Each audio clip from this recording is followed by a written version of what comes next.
Abby Branson is the daughter of Trent and Amy Bowles of Martinsville. She came to Carlisle as a preschool student. Her brother Fielding is in fourth grade. Abby is interested in art and dance. She dances and teaches at the Ray Hollingsworth Dance and Art Studio, where she is also on the dance competition team. She does community service and likes to read as well. Her plan is to eventually combine her love of movement in pediatric physical therapy and dance education. She is thinking of Duke or Radford for college. Abby is interested in all things medical, so was well suited for her topic, the worldwide pandemic in which we find ourselves this year. She became an expert on its origins, symptoms, effects, and responses. Jack Lingle is the son of Kristen and Kevin Lingle of Danville. His two big interests are running and reading.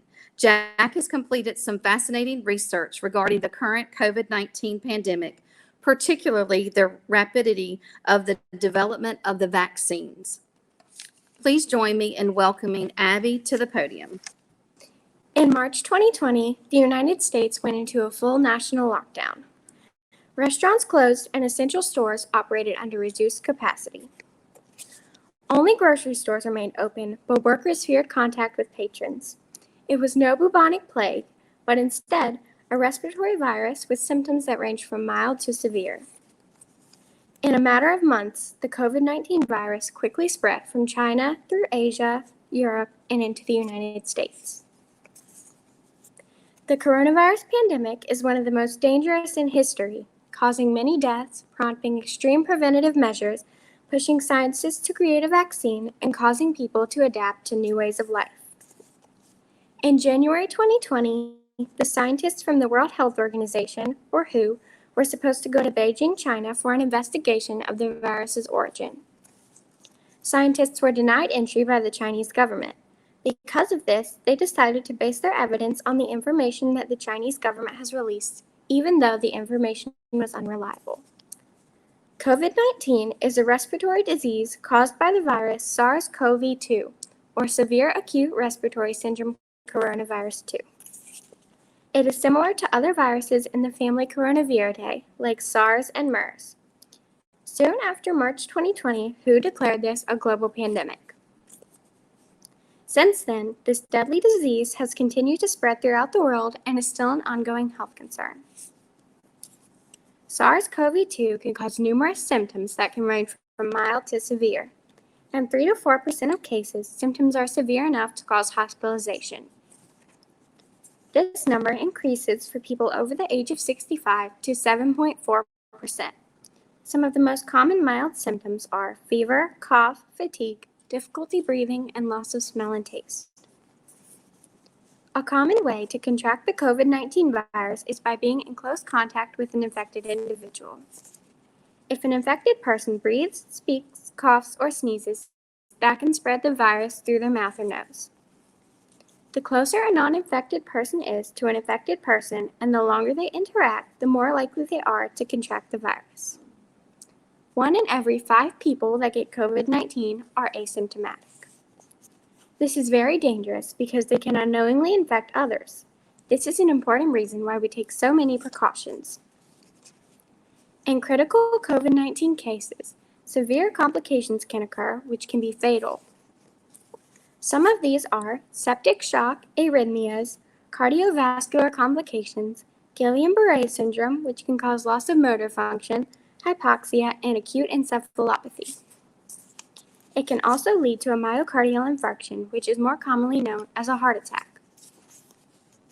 The risk factors for COVID-19 can vary based on different things, such as age, chronic disease, underlying health conditions, and autoimmune conditions. Some common examples of these are asthma, chronic obstructive pulmonary disease, cardiomyopathy, and weak immune system.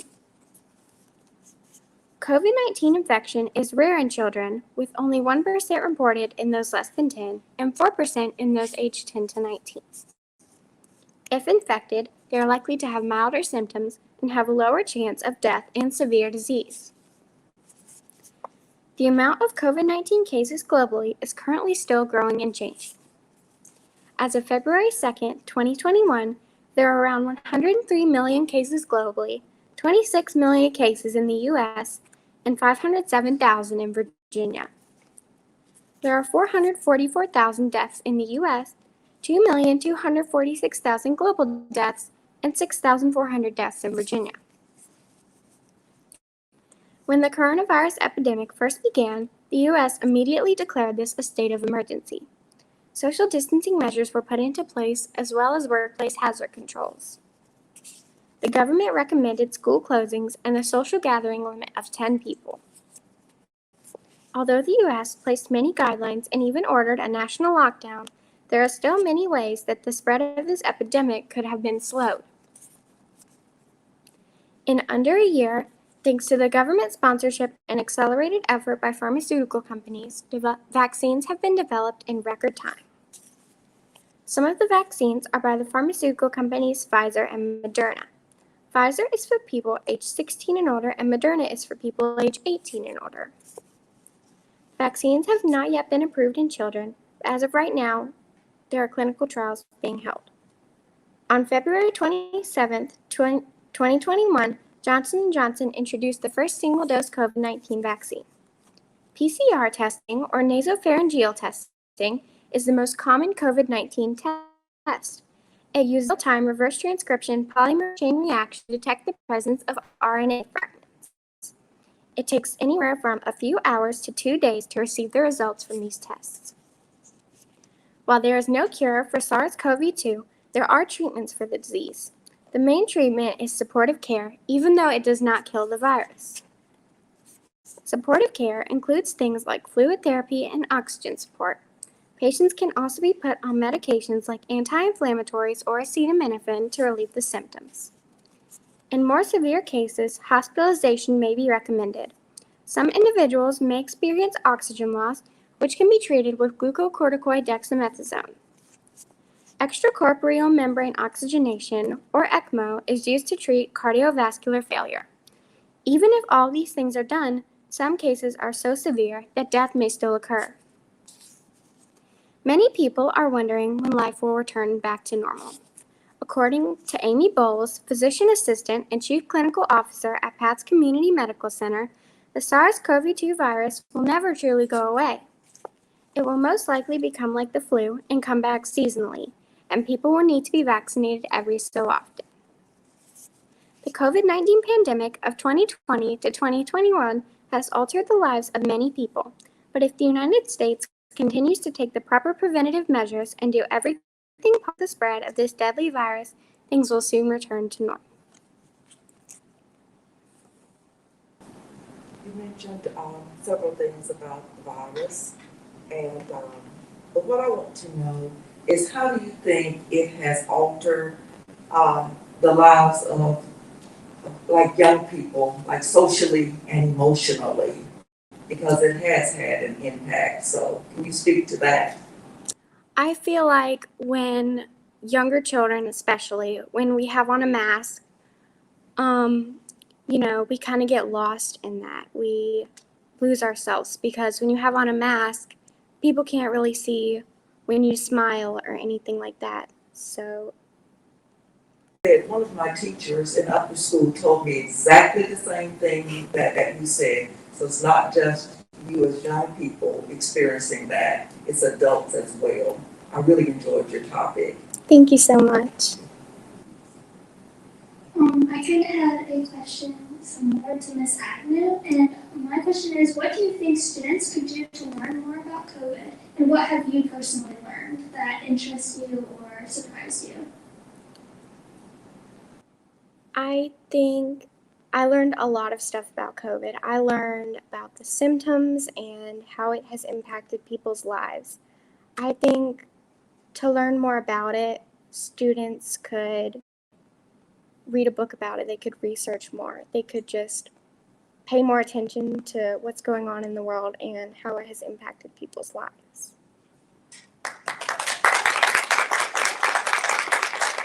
I would now like to invite Jack Lingle to the stage and find out about COVID-19 and vaccine development.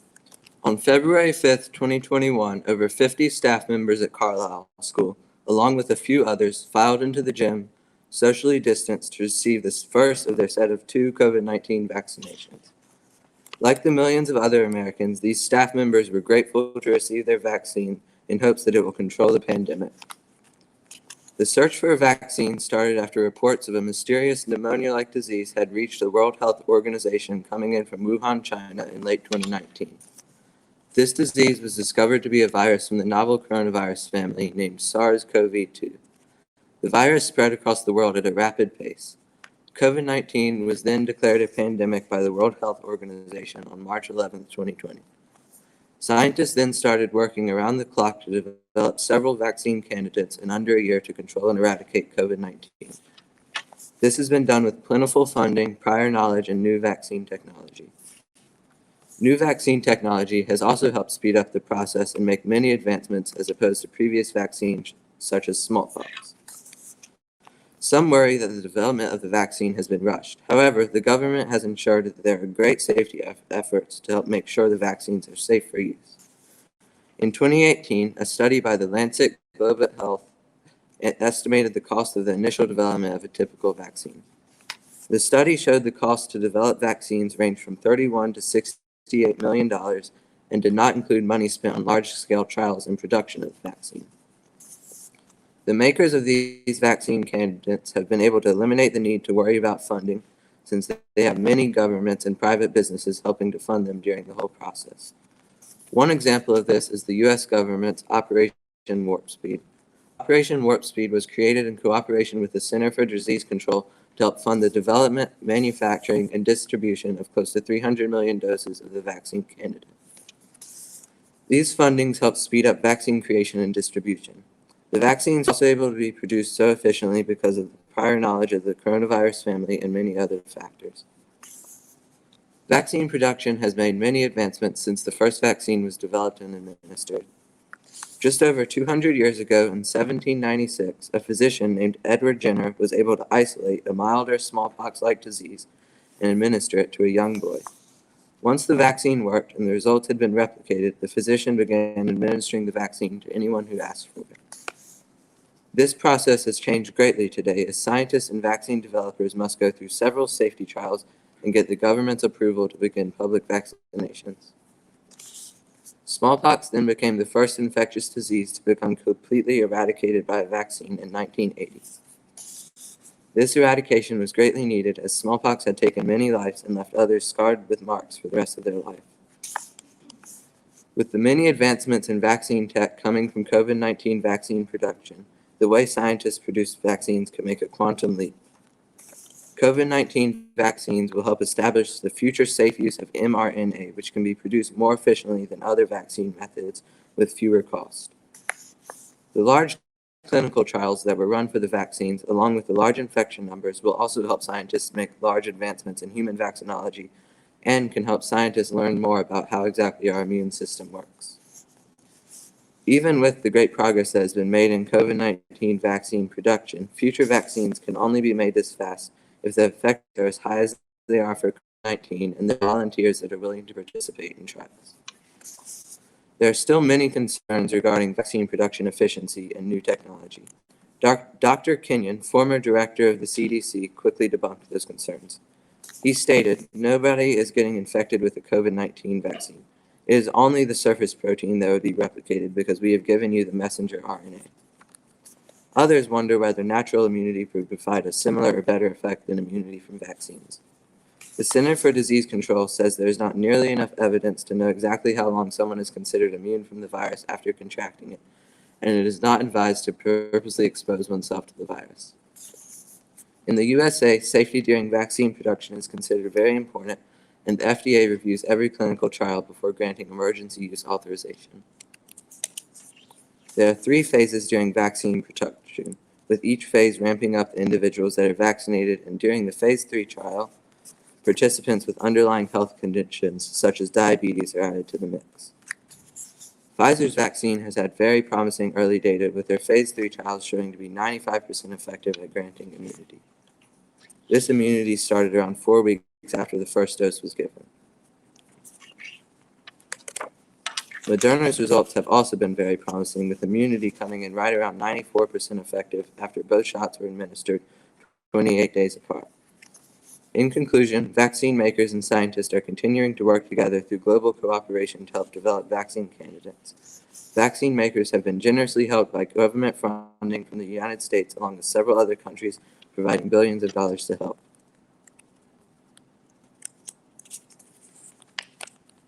Global cooperation must continue to be a part of the vaccine production process as new strains of COVID-19 are infecting more and more people. And scientists have to work together to develop new vaccines similar to how a flu vaccine is developed and altered slightly every year. Very interesting topic, especially because that's what we're going through right now. I love learning about it. And my question for you is, how would you teach others about the vaccine? You know, is that, I know these days, with our age of people, you know, social media is used a lot to distribute information. So how would you teach others about this vaccine?